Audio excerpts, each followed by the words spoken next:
Hello student, 2025 की admission journey शुरू होने वाली है। कैट की डेट्स ऑलरेडी अनाउंस हो चुकी हैं और हमें ऐसा लगा कि एक वीडियो बनानी जरूर बनती है उन कॉमन मिस्टेक्स के ऊपर जो हर बच्चा करता है अपनी एमबीए और पीजीडीएम एडमिशन जर्नी के दौरान। क्योंकि एमबीए की और पीजीडीएम की एडमिशन जर्नी शुरू होने वाली है, कैट की डेट आ चुकी है आपके सामने, तो आपको पता होना चाहिए उन सभी मिस्टेक्स के बारे में जो नॉर्मली बच्चा करता है जर्नी के दौरान। तो आइए शुरू करते हैं आज की वीडियो और बताते हैं कौन सी हैं वो 10 मिस्टेक्स जो नॉर्मली बच्चा करता है अपनी इस एडमिशन जर्नी में। आप सभी मिस्टेक्स को ध्यान से सुनिए ताकि आप इस साल एक अच्छा विकल्प ढूंढने में सक्षम रहें और ये सभी मिस्टेक्स ना दोहराएं। बिना देरी के शुरू करते हैं आज की वीडियो। तो 2025 की जर्नी शुरू हो चुकी है। कई सारे बच्चे एडमिशंस के लिए फॉर्म भर रहे हैं। एनमेट की डेट ऑलरेडी अनाउंस हो चुकी है, कैट की डेट अनाउंस हो चुकी है। आप सभी ने कोचिंग लेना शुरू कर दिया है। कई बच्चे ऑफलाइन तो कई बच्चे ऑनलाइन मोड पे अपनी कोचिंग ले रहे हैं और शुरू कर चुके हैं इस जर्नी को। आज की वीडियो में हम डिस्कशन करने वाले हैं 10 मिस्टेक्स के बारे में जो आपको ध्यान में रखनी है इस साल की जर्नी के दौरान। अगर ये आप सारी चीजों पे ध्यान रखते हैं तो आप एक अच्छा विकल्प ढूंढने में सक्षम रहेंगे। तो जो पहली मिस्टेक बच्चे करते हैं, जो हम देखते हैं आमतौर पे, वो सबसे बड़ी मिस्टेक होती है अपनी प्रोफाइल को समझे बिना कॉलेज की तरफ आगे बढ़ना, एंट्रेंस की प्रिपरेशन करना। कई बार ये देखा गया है कि बहुत सारे बच्चे अप्लाई करते हैं। हम क्या करते हैं, दोस्तों की देखा देखी हर कॉलेज में अप्लाई कर रहे होते हैं, हर बड़े कॉलेज को हम सर्च कर रहे होते हैं गूगल के ऊपर और हम वहां पे अपने पैसे फंसाए जाते हैं। फॉर्म्स मिलते हैं 2000, 3000, 4000। हर कॉलेज की फॉर्म फीस भी अच्छी खासी होती है और हमें ऐसा लगता है कि हमें इस भागदौड़ में अपने आप को दौड़ाना है ताकि हम आप एक अच्छा विकल्प ढूंढ पाए। बट हम इसमें ये भूल जाते हैं कि अगर हमारी प्रोफाइल अच्छी नहीं है, कई सारे बच्चे, अब प्रोफाइल से मेरा कहने का क्या मतलब है, हर कॉलेज में जो बड़ा कॉलेज है वो आपकी प्रोफाइल को भी देखता है एडमिशन देने से पहले। सिर्फ रिटन टेस्ट एक क्राइटेरिया नहीं है, रिटन के बाद आपको इंटरव्यू भी देना है और इंटरव्यू में आपकी प्रोफाइल बहुत इंपॉर्टेंट रोल प्ले करती है। जैसे कि आपका 10th, 12th और ग्रेजुएशन का स्कोर, ये काफी मैटर करता है किसी बड़े कॉलेज के एडमिशन में। साथ ही साथ कई सारे कॉलेज आपसे एक्सपीरियंस की भी डिमांड करते हैं। अगर आपका स्कोर अच्छा नहीं है, अगर आपकी 10वीं, 12वीं और ग्रेजुएशन की परसेंटेज 60, 70, 75, 80, 90 के आसपास नहीं है तो आप टॉप 100 कॉलेजेस में एडमिशन नहीं ले पाएंगे। तो आपको ये पता होना चाहिए कि प्रोफाइल बहुत इंपॉर्टेंट रोल प्ले करती है और हमें अपनी प्रोफाइल का ध्यान रखना है। अगर वो प्रोफाइल नहीं है तो हम उसके अकॉर्डिंग बड़े कॉलेज में अप्लाई ना करके अपने लिए एवरेज कॉलेजेस देखें ताकि हम एडमिशन ले पाएं। दूसरी जो मिस्टेक होने वाली है जो हम बताते हैं वो है एलिजिबिलिटी क्राइटेरिया। आपको एलिजिबिलिटी क्राइटेरिया बिल्कुल क्लियर और स्पष्ट शब्दों में बताना चाहेंगे कि इंडिया में अगर आपको एमबीए या फिर पीजीडीएम में एडमिशन लेना है तो आपके 50% नंबर होने चाहिए। कई बार बच्चे 49.2 में अप्लाई कर रहे होते हैं, 49.8 में अप्लाई कर रहे होते हैं, तो ऐसा नहीं होगा। अगर आपके पास 50% नंबर नहीं है तो आपको कोई भी कॉलेज एंट्री नहीं करेगा रेगुलर एजुकेशन के लिए। हाँ, अगर आप रिजर्व कैटेगरी में आते हैं या फिर आप SC ST कैटेगरी में आते हैं तो उस केस में आपको 5% का रिलैक्सेशन दिया गया है। तो एलिजिबिलिटी क्राइटेरिया जरूर पढ़ लें कहीं भी अप्लाई करने से पहले। तीसरा, जब भी आप किसी कोचिंग सेंटर में जाते हैं तो ये बात जरूर ध्यान रखिए कि कोचिंग सेंटर में आपने एडमिशन लिया है टॉप कॉलेज में एडमिशन लेने के लिए।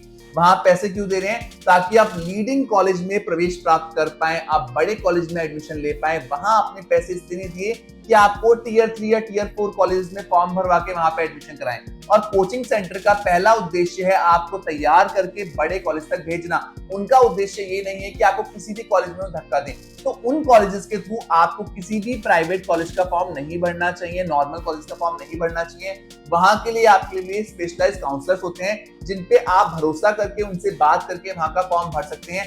कोचिंग सेंटर वाला जब आपसे पहली बार ही धोखा कर चुका है, जहां पे आपका एडमिशन नहीं करा पाया वो किसी बड़े कैंपस में या आपकी परसेंटेज अच्छी नहीं कर ला पाया है, तो आपको लगता है कि वो इन फ्यूचर आपके साथ धोखा नहीं करेगा, क्योंकि उसका पहला उद्देश्य क्या था, आपको एक बड़े कॉलेज में एडमिशन दिलाना। अगर वो उसमें सक्षम नहीं है तो कई सारे बच्चे क्या करते हैं, 100 बच्चों का अगर बैच है तो 5 के तो अच्छे नंबर आ गया, 3 के अच्छे नंबर आ गए, बाकी 97 ने उस कोचिंग के थ्रू डिफरेंट कॉलेजेस के फॉर्म फिलअप कर दिए, जो प्राइवेट ऑप्शन है जो आपके मार्केट में वैसे भी अवेलेबल है, और बाद में आपको दिक्कत आती है उनसे कोऑर्डिनेट करने में, बिकॉज कोचिंग वाले वहीं तक सीमित है, वो आपके शहर में रहेंगे, वो आपके यहाँ उस स्टेट में नहीं आएंगे जहां पे आपके पास स्पेशलाइज्ड काउंसलर्स हैं। तो आपको ये बात भी ध्यान में रखनी जरूरी है। अपनी कोचिंग में सिर्फ पढ़ाई पे ध्यान दीजिए, फॉर्म फिलिंग से लेकर सारा प्रोसेस आपको खुद देखना चाहिए, या आपके पास एक रजिस्टर्ड काउंसलर होना चाहिए, स्पेशलाइज्ड काउंसलर होना चाहिए जो आपको इस पे गाइड करे।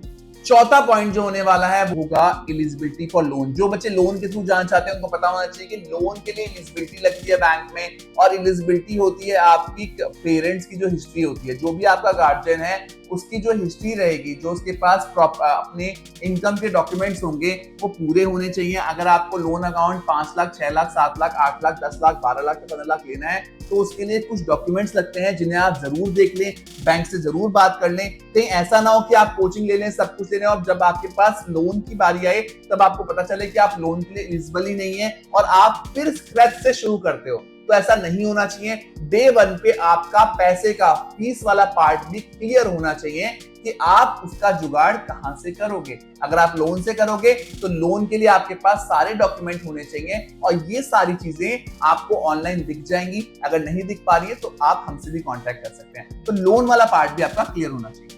पांचवा पॉइंट है गैप ईयर को लेकर। अगर आप किसी कारणवश गैप ले चुके हैं और आपका गैप ईयर हो चुका है, 1 साल, 2 साल, 3 साल का गैप हो चुका है, तो वेट करके कोई फायदा नहीं है। आप कितने ही बड़े कॉलेज का फॉर्म भर लीजिए, आपको एडमिशन लेने में बहुत दिक्कतें आएंगी, या फिर आपका एडमिशन नहीं होगा, क्योंकि वहां पे कई सारे बच्चे होंगे जो आपसे ज्यादा अच्छे होंगे, जिनकी प्रोफाइल ज्यादा स्ट्रांग होगी, जो विदाउट गैप जाएंगे, उनको पहला अवसर हमेशा मिलेगा। तो अगर आपने गैप लिया है तो आपके पास बहुत ही चुनिंदा ऑप्शंस बचेंगे, उनकी जानकारी जरूर लीजिए।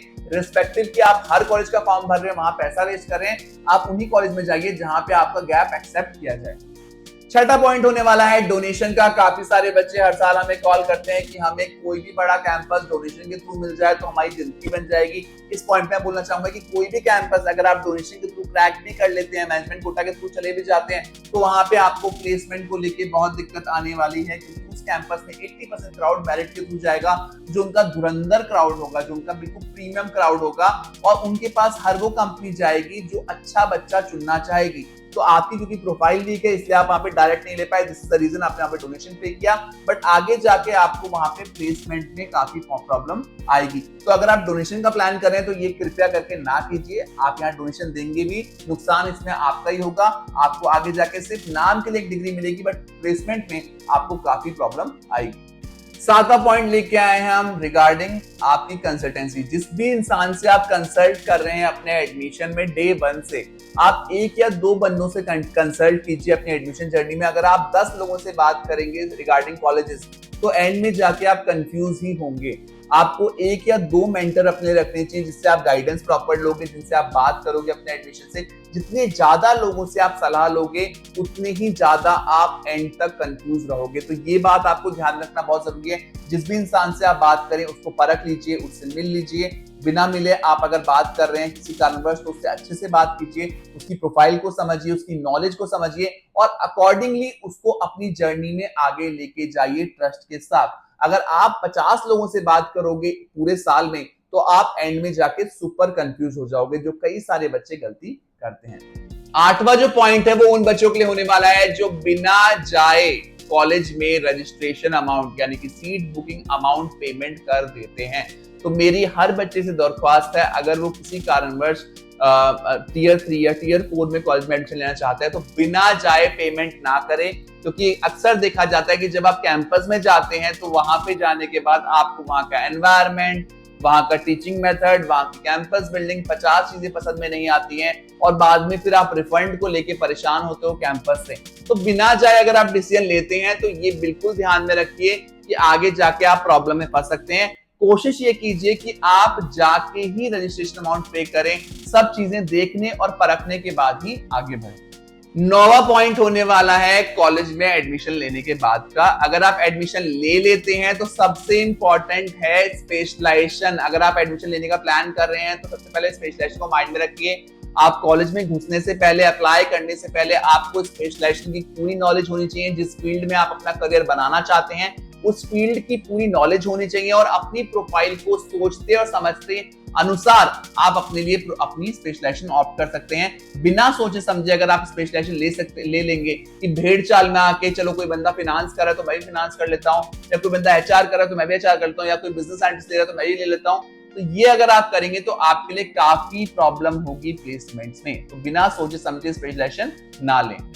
10वां और अंतिम पॉइंट है गवर्नमेंट स्कीम्स को लेके। कई सारे स्टेट्स में गवर्नमेंट स्कीम्स है रिगार्डिंग लोन्स, रिगार्डिंग स्कॉलरशिप। तो आपको पहले से पहले अपने स्टेट की स्कॉलरशिप स्कीम के बारे में पता होना चाहिए, क्या क्या डॉक्यूमेंट्स के लिए रिक्वायर्ड है वो आपको पता होना चाहिए, ताकि आप वो सभी डॉक्यूमेंट बना पाए, ताकि जब आप एडमिशन लें तो उस स्कीम का लाभ उठा पाए।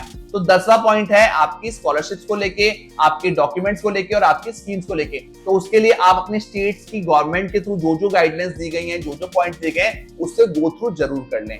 तो आज की वीडियो में हमने डिस्कशन किया 10 पॉइंट्स के ऊपर जिन्हें आपको ध्यान रखना है 2025 की जर्नी में। अमूमन देखा गया है कि इन्हीं 10 पॉइंट्स के ऊपर बच्चे गलती करते हैं और एंड में बैठे रह जाते हैं विदाउट एनी एडमिशन, या फिर ऐसी जगह चले जाते हैं जहां पे वो खुश नहीं है अपने एडमिशन को देखते हुए। आज की वीडियो यहीं तक। अगर आपके पास कोई भी क्वेरी है या फिर कोई भी पॉइंट है जिस पे आप हमारी सलाह चाहते हैं या फिर हमसे काउंसलिंग हेल्प चाहते हैं, तो स्क्रीन पे दिए गए नंबर पे आप हमसे कांटेक्ट कर सकते हैं। हमारी टीम ये पूरी कोशिश करेगी कि आपके सभी डाउट्स का निवारण किया जा सके। Thank you so much for watching us. Best of